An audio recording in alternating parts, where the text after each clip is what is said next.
تو انہوں نے نپے تلے لفظوں کے ساتھ کہا. بیرسٹر گوہر اور دیگر لوگوں پر بات کرنا چاہتی تھی تو انہوں نے کہا کہ اگر بیرسٹر سلمان اکرم راجہ کا نام نہیں لوں گی تو بہت ساری باتیں، بہت ساری کہانیاں بنیں گی، لہٰذا انہوں نے ان کو بھی رگڑ دیا. اور سے یہ رگڑا جانا صرف جناب محترمہ علیمہ خان صاحبہ کی حد تک نہیں ہے، بلکہ اس وقت جو پی ٹی آئی کا جو سوشل میڈیا ہے وہ سب سے بڑا ہتھیار ہے، اور وہ نہیں دیکھتا کہ عمران خان کے حوالے سے کون اپنا ہے کون پرایا ہے. جو عمران خان کی اسٹریٹجی کے خلاف چل رہا ہے اور یا سست پڑتا ہے اس پر جناب وہ نہ صرف تنقید کرتا ہے بلکہ کھل کر تنقید کرتا ہے. یہی وجہ ہے کہ سوشل میڈیا پر صرف یہ نہیں بلکہ جناب سابق صدر سے لے کر ایک نیچے سے نیچے حماد اظہر تک اور دیگر عہدیداروں تک سب کو ایک ہی لائن میں کھڑا کیا گیا ہے. ایک ہی لائن میں کھڑا کر کے ان پر گندے انڈے برسائے جا رہے ہیں اور ان کو سخت تنقید کا نشانہ بنایا جا رہا ہے.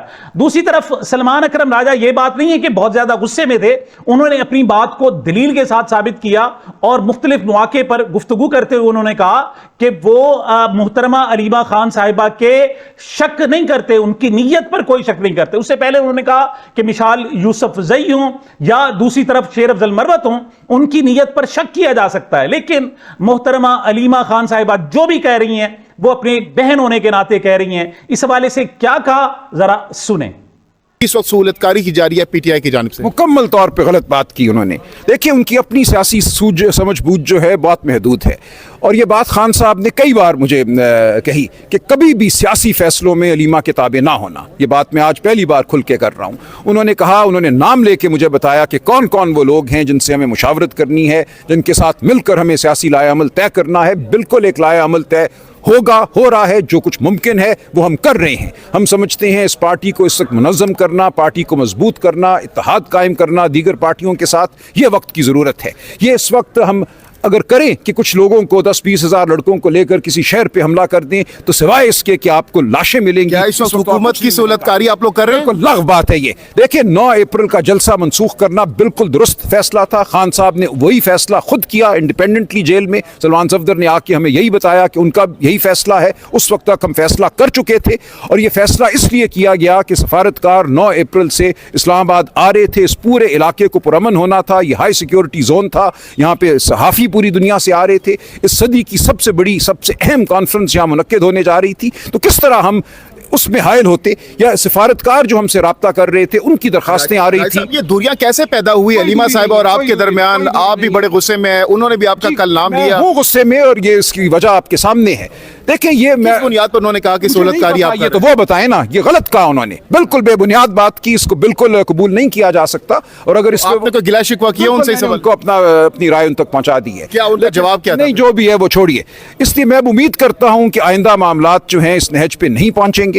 عزت ہر ایک کی مقدس ہے، ہر ایک کی عزت ہونی چاہیے، کرنی پڑے گی. کسی پہ انگلی نہیں اٹھائی جا سکتی. آپ لوگوں کے پاس کوئی اسٹریٹجی نہیں ہے عمران خان کو باہر نکالنے کے؟ وہ دے دیں اسٹریٹجی. پھر دیکھیں اسٹریٹجی انہوں نے تو دے دی ہے. وہ کہہ رہی ہیں اٹک پل بند کر دیں. اٹک پل بند کر دو. یہ کوئی اسٹریٹجی نہیں ہے. ٹھیک ہے نا؟ اٹک پل بند کر دو. اٹک پل کون بند کرے گا؟ سلمان صفدر صاحب جب ملاقات کی باتوں سے ڈینائی کیا، علیمہ خان نے، اور پنڈی والے جلسے کو بھی ڈینائی کیا. کیا وجہ ہے؟ بالکل غلط کہا. جو میں نے آپ سے کہا ہے وہ حقیقت ہے. سلمان صاحب نے جو کہا میں نے بالکل بیان کر دیا ہے. سر وکلا کے اوپر جو عدم اعتماد کیا، دیکھیں ہمارے بہت سے ایسے وکلا ہیں جو غائب ہیں، جو نہیں آتے. ہم جب کورٹ کے باہر بلاتے ہیں، ہم جب اکٹھا کرتے ہیں لوگوں کو، تو بہت سے لوگ ہیں، آپ دیکھ لیجئے، نہیں آتے. میں ان کے نام لے لوں گا، کوئی مجھے اب آر نہیں ہے، شرم نہیں ہے. لیکن کوئی ایک ایسا موقع نہیں ہے، عمران خان کی کوئی ایک سماعت نہیں ہے جس پہ میں موجود نہ ہوں. کوئی منگل کو اڈیالہ کا دن نہیں ہے جہاں میں موجود نہ ہوں. اس لیے ایسا نہیں ہے کہ تمام وکلا کے حوالے سے انہوں نے یہ بات. سوال کا جواب دینے دیں مجھے. دیکھیں سلمان صفدر صاحب جب اڈیالہ جیل سے باہر آئے تو آتے ہی انہوں نے مجھے فون کیا. انہوں نے کہا کہ وہ مجھ سے اور سہیل آفریدی صاحب سے کانفرنس کال پہ کچھ بات کرنا چاہتے ہیں. اس کے چند منٹ کے بعد وہ کانفرنس کال ہوئی. اس کانفرنس کال میں انہوں نے صرف ایک بات کی. انہوں نے کہا کہ خان صاحب کہہ رہے ہیں کہ 9 اپریل کو راولپنڈی کا جلسہ منسوخ کرو اور 10 دنوں میں خیبر پختونخوا میں جلسہ کرو اور بڑا جلسہ کرو. پاکستان تحریک انصاف کے سوشل میڈیا اور عمران خان کی بہنوں نے یہ جو پریشر بڑھایا ہے صرف اپنی پارٹی پر ہی نہیں بڑھایا، بلکہ اب وہ پہلی مرتبہ عدلیہ پر بھی ڈائریکٹ تنقید کر رہی ہیں. آپ کو یاد ہوگا کہ جب میاں نواز شریف صاحب جیل میں تھے یا ایگزائل میں تھے تو ان کی صاحبزادی محترمہ مریم نواز صاحبہ وہ ججوں کی تصویریں لہرا کر اپنے جلسوں میں ان کے فوٹو لہرا کر وہ تنقید کیا کرتی تھی. یہ پہلی مرتبہ ہے کہ عریمہ خان صاحبہ اب باقاعدہ ججز کو تنقید کا نشانہ بنا رہی ہیں. وہ کہتی ہیں عمران خان اور بشرا بی بی کی مسلسل قید کا ذمہ دار جج ڈوگر کو قرار دیا جا رہا ہے، جن پر الزام ہے کہ وہ ایک ایسی حکومت کی سہولت کاری کر رہے ہیں جو عمران خان کے مینڈیٹ کو چھین کر اقتدار میں لایا گیا. محترمہ مزید کہتی ہے عمران خان کو 6 ماہ سے سخت حالات میں تنہائی قید میں رکھا گیا ہے، جبکہ بشرا بی بی کو بھی اسی طرح قید رکھا گیا ہے. ان کی رہائی کو جان بوجھ کر روکا جا رہا ہے اور اسلام آباد ہائی کورٹ کے چیف جسٹس ان کی ضمانت کی سماعت نہیں کر رہے.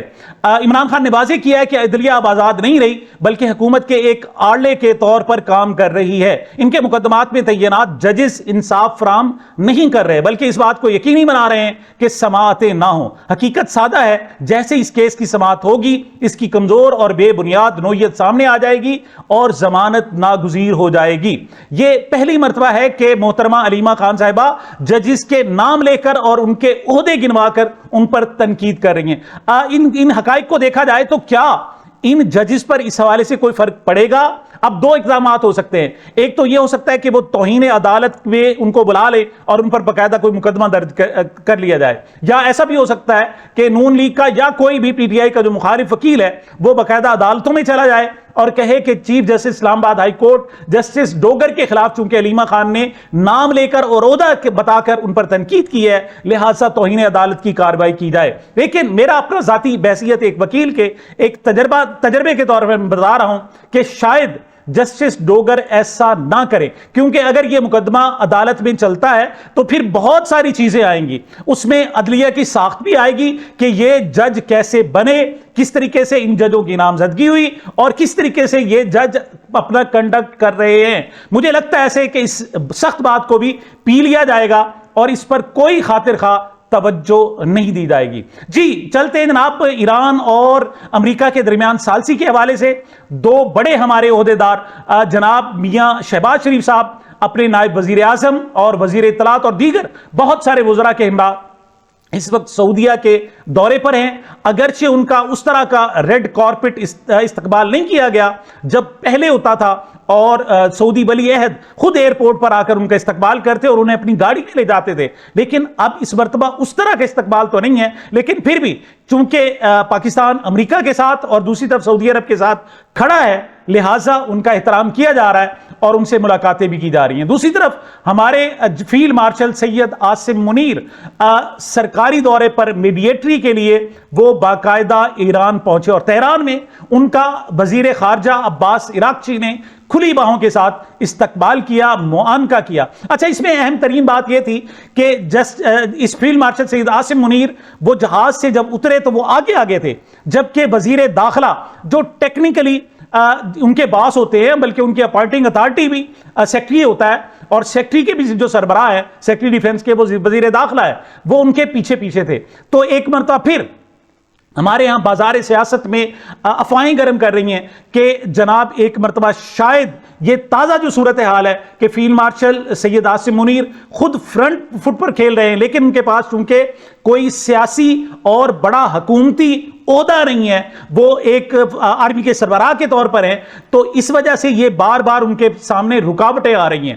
وہ صحیح طریقے سے جو عالمی سطح پر نیگوسیشن ہو رہی ہے اس کو کنڈکٹ نہیں کر رہے اور بہت سارے مسائل ہیں. تو ایک مرتبہ پھر کہا جا رہا ہے کہ ان کو صدر کا عہدہ سنبھال لینا چاہیے اور شاید یہی وجہ ہے کہ صدر مملکت آصف زرداری صاحب کو اس سارے پروسیس سے یہ جو جناب اسلام آباد ٹاکس ہو رہی ہیں ان میں ان کو علیحدہ رکھا گیا، بلکہ وہ جیکب آباد میں اور سندھ کے اندرونی علاقوں میں جا کر جو فوتگیاں ہوئی تھی ان پر تعزیتیں کرتے رہے. اس حوالے سے ایک جملہ کہا جا رہا ہے کہ جب بہت اچھے خاص مہمان آ جائیں تو گھر میں جو کھانسنے والا ہوتا ہے اس کو کسی رشتہ داروں کو ملنے کے لیے بھیج دیا جاتا ہے. شاید ایسا ہی سلوک صدر آصف زرداری سے کیا گیا ہے اور یہ اب پھر ایک مرتبہ قیاس آرائیاں بھی اور مطالبات بھی زور پکڑتے جا رہے ہیں کہ فیلڈ مارشل سید عاصم منیر کو صدر کا عہدہ بھی سنبھال لینا چاہیے. 2/3 اکثریت ہے، فوری طور پر قانون زیادہ چند گھنٹوں میں منظور کروایا جا سکتا ہے اور وہ صدر کا عہدہ سنبھال سکتے ہیں. اس پر وہ جناب آرمی چیف تو ہوں گے لیکن ساتھ ہی وہ صدر فیلڈ مارشل سید عاصم منیر ہو جائیں گے۔ الجزیرہ ٹی وی کی رپورٹ ہے کہ army chief field marshal Asim Munir Iran اور امریکہ کے درمیان مذاکرات کی بحالی سے متعلق اعلیٰ سطحی بات چیت کے لیے ایران پہنچ گئے۔ پاکستانی وفد امریکہ کا پیغام پہنچانے اور مذاکرات کے دوسرے دور کی تیاری کے لیے ایران پہنچا ہے۔ ان کا بہرحال شاندار استقبال کیا گیا۔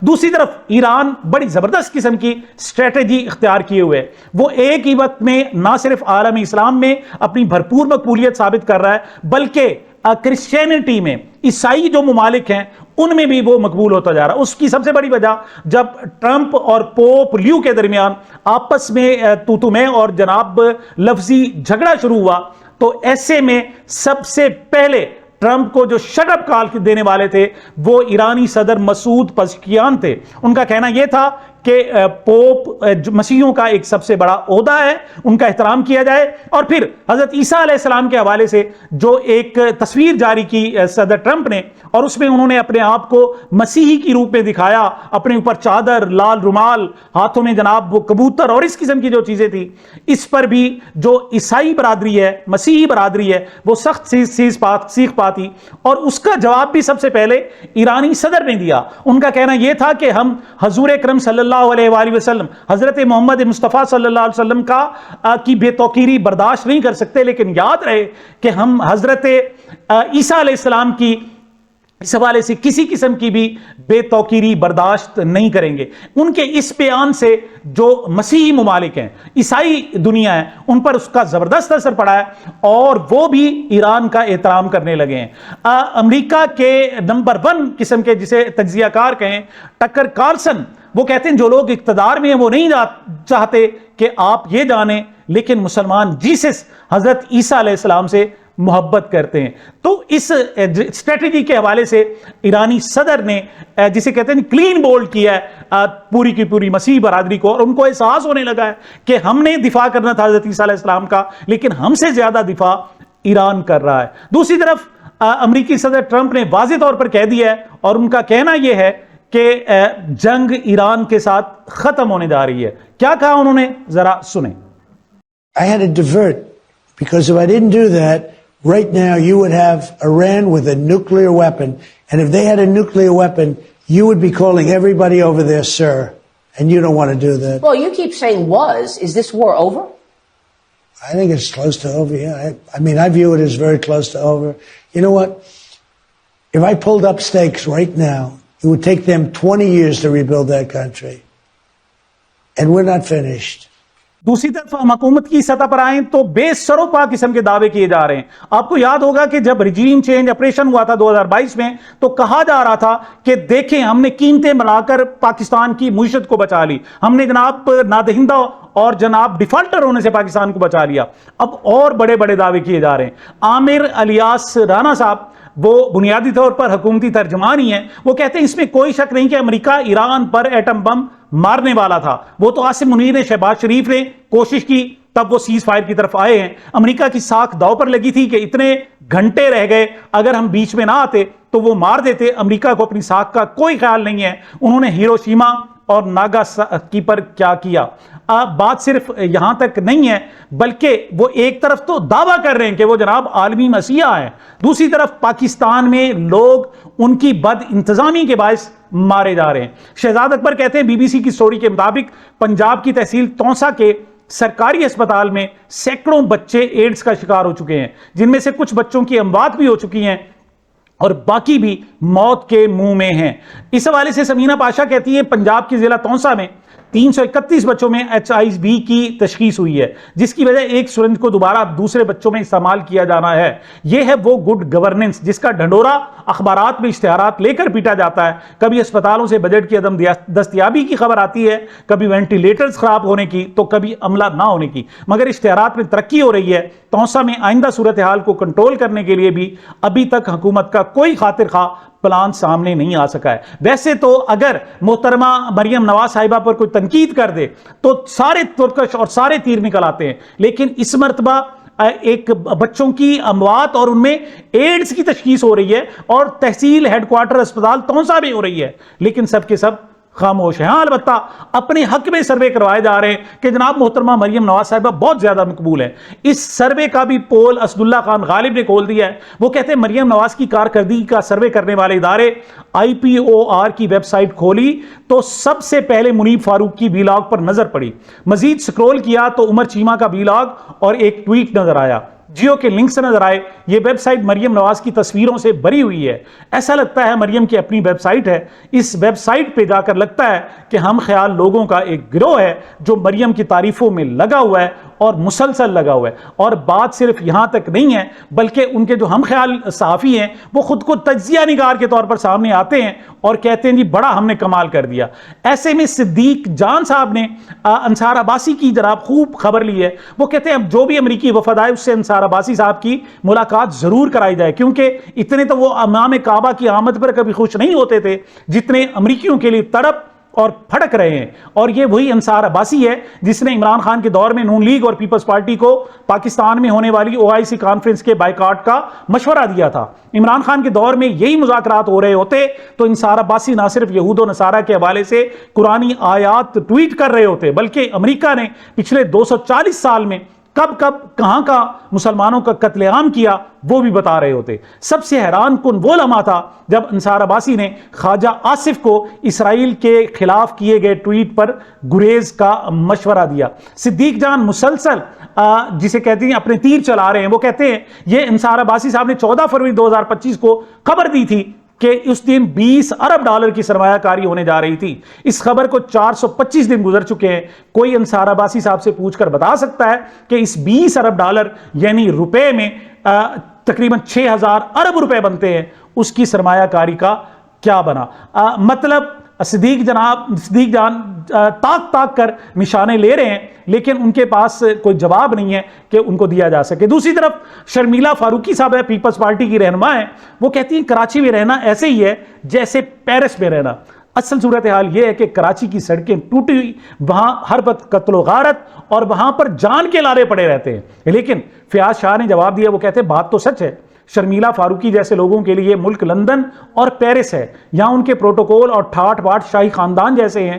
اصلی لندن پیرس جا کر تو یہ ٹیکسیوں میں دھکے کھا رہے ہوتے ہیں. وہاں شاپنگ کر کے بیگ بھی خود اٹھاتے ہیں. پاکستان میں ہر کام کے لیے خدمت گاروں کی ایک فوج موجود ہے. محسن نقوی صاحب نے کہا تھا کہ پچھلے 3 سالوں میں $100 ارب سے زائد بیرون ملک گئے. کراچی میں 1-2 لوگوں کو اٹھانے کی دیر ہے. پتہ چل جائے گا کہ کیسے گئے. بزنس کمیونٹی بجٹ سے پہلے $10 ارب پاکستان واپس لائے. اس پر رانا ثناء اللہ صاحب نے بڑا عجیب سا تجزیہ دیا ہے. اچھا رانا ثناء اللہ صاحب پہلے بھی محسن نقوی سے خائف ہیں. وہ کہتے تھے کہ جناب یہ تو شکر ہے کہ وہ وزیر داخلہ ہیں. اگر وہ چاہتے کہ مجھے وزیر اعظم بناؤ تو ہمیں ان کو وزیر اعظم بنانا پڑتا. رانا ثناء اللہ کہتے ہیں اگر 2 بندوں کو اٹھانے سے یہ مسئلہ حل ہو سکتا ہے تو پھر تو ان 2 بندوں کو پہلے اٹھانا چاہیے, بعد میں بات کرنی چاہیے. مجھے محسن نقوی صاحب ملتے ہیں تو میں بھی ان سے کہوں گا کہ یہ اگر مسئلے کا حل ہے تو ہمیں ان 2 بندوں کو پکڑنے میں دیر نہیں کرنی چاہیے. اس طرح کی باتیں ماضی میں بھی ہوتی رہی ہیں. ماضی میں $200 ارب 1000 ارب روپے کی بیرون ملک پراپرٹیز لانے کی باتیں ہوتی رہی ہیں اور اب بھی وہی کچھ ہو رہا ہے. چونکہ سخت خبریں سناتے رہتے ہیں, سرا لائٹ خبر بھی سنی ہے. مفتی عبدالقوی ملتان سے ان کا تعلق ہے. وہ کہتے ہیں پورے پاکستان کی جتنی بھی خواتین اینکرز ہیں اگر وہ چاہتی ہیں کہ ان کی جلد از جلد پرسکون اور پرکیف شادی ہو جائے تو وہ مجھے اپنے پروگرام میں مہمان بنا لیں. 15 دن میں ان کی شادی ہو جائے گی. وہ اس وجہ سے بھی کہہ رہے ہیں کہ اگر کوئی اور رشتہ نہ ملا تو مفتی عبدالقوی صاحب اپنی خدمات انہیں پیش کر دیں گے اور 15 دن کا جو ان کا وعدہ ہے کہ شادی ہو جائے گی وہ عین ممکن ہے کہ ہو جائے. ایک بات یاد رکھیں کہ نون لیگ والے بھی ان پر بڑی تنقید کی جاتی ہے کہ وہ پرواہ نہیں کرتے, لیکن ہمارے مفتی عبدالقوی صاحب ان سب سے آگے ہیں. ان کو جتنا مرضی برا بھلا کہہ دیں ان کی خواہش ایک ہوتی ہے کہ کاش کوئی ٹی وی کا ایک پروگرام مل جائے اور اس میں وہ اپنی مفتیت جھاڑ سکیں. بہرحال وہ لگے ہوئے ہیں اور عین ممکن ہے کہ اگلے جو 2-4 دن ہیں ان میں ان کی 2-4 مزید شادیوں کی نوید سامنے آ جائے. سامنے یہ میری اب تک کی گزارشات تھی. مجھے اپنے اس چینل کو اپنی محبتوں اور دعاؤں میں یاد رکھیے گا. ملتے ہیں چھوٹے سے وقفے کے بعد.